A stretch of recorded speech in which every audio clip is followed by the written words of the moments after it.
Assalamualaikum warahmatullahi wabarakatuh.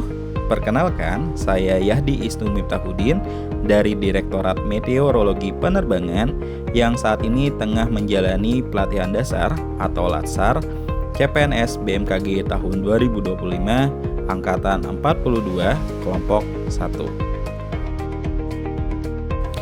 Badan Meteorologi, Klimatologi, dan Geofisika atau dikenal dengan BMKG memiliki tujuan strategis pada tahun 2025 hingga tahun 2029, yaitu penguatan sistem peringatan dini yang inovatif untuk menghadapi risiko iklim dan bencana, meningkatkan kualitas layanan informasi di bidang meteorologi, klimatologi, dan geofisika, serta mewujudkan keunggulan ekonomi dan masyarakat terhadap faktor MKG.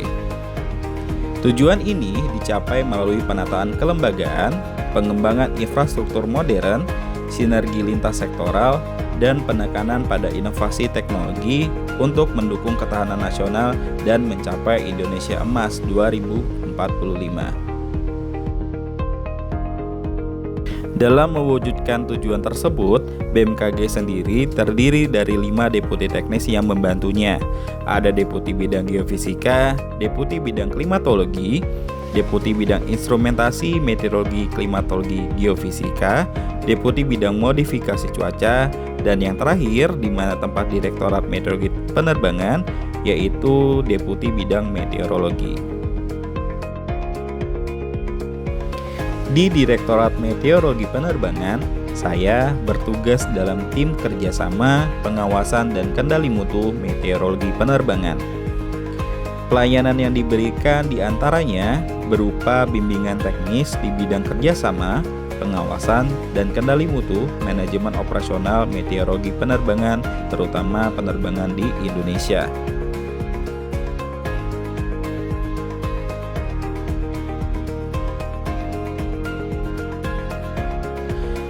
Standar layanan yang diharapkan berupa terkendalinya mutu layanan, baik dari segi data dan penyebaran informasi meteorologi yang berupa cuaca dan juga kondisi dinamika atmosfer, terutama udara atas yang sangat dibutuhkan bagi keselamatan navigasi penerbangan di Indonesia maupun di internasional.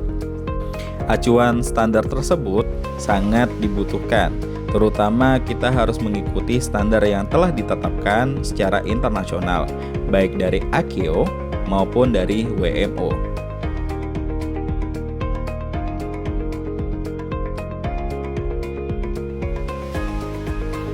Kegiatan ini sejalan dengan tujuan strategis BMKG, yaitu bagaimana mewujudkan penguatan sistem peringatan dini dengan kendali mutu yang dilakukan, terutama untuk keselamatan penerbangan di Indonesia, serta mewujudkan sinergi lintas sektoral dalam bentuk kerjasama, baik nasional maupun tingkat internasional.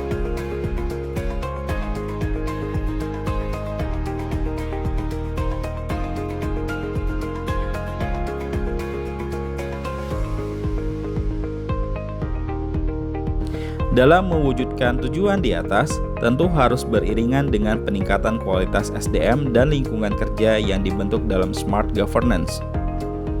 Adapun ciri-ciri yang sudah dijalankan dapat berupa identifikasi analisis jabatan dan beban kerja, termasuk juga sertifikasi personel AMP menggunakan modul pelatihan termutakhir. Dalam Smart ASN, di Direktorat Meteorologi Penerbangan juga sudah menggunakan sistem informasi yang terus dikembangkan untuk menyesuaikan standar keselamatan navigasi penerbangan di tingkat internasional. Contohnya pada aplikasi Inasiam yang sudah dibuat. Untuk mengembangkan sistem Smart ASN di Direktorat Meteorologi Penerbangan, perlu dilakukan peningkatan penyesuaian dengan standar internasional dengan menerapkan IPTEK pada negara-negara yang lebih maju. Langkah-langkahnya bisa dengan mengikuti kegiatan konferensi, seminar, lokakarya, maupun pembuatan kerjasama di tingkat internasional secara berkala. Kemudian hasil dari pertemuan disampaikan kepada tim yang ada di Indonesia termasuk BMKG untuk dapat diadopsi dan disesuaikan dengan kebutuhan IPTEK di Indonesia, terutama dalam bidang navigasi penerbangan.